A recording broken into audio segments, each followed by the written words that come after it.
Oh, anong kala mo? Idadamay ko yung patay? Hinuhukay palalim? Kayo nga tong kagrupo niya, walang sinabi! Pinaon niyo siya sa limot, ako binubuhay ko pa rin! Kaya fuck your conspiracy theory habang netizen sinasay ko. Kasi kung wala pa rin suspect yung kaso ni Lil Jan, ibig sabihin yan, isa lang bro. Kaya kayo minamalas eh. Pakisabi kay Shernan yan na yung karma kasi si Lil Jan pinapatay mo!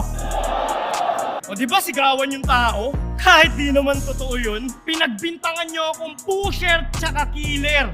Di lang snitch to magsumbong. E putang ina mo, puro kagrupo mga 3GS na kukulong! Kumukupal ka na, Ropa. Galawang scammer. Sana all. Puro utang sabay forma? Malakas ka mang estapatol? Susubukan sa gapo ba? Mga gaya niyang estapador? Lumulutang sa parola!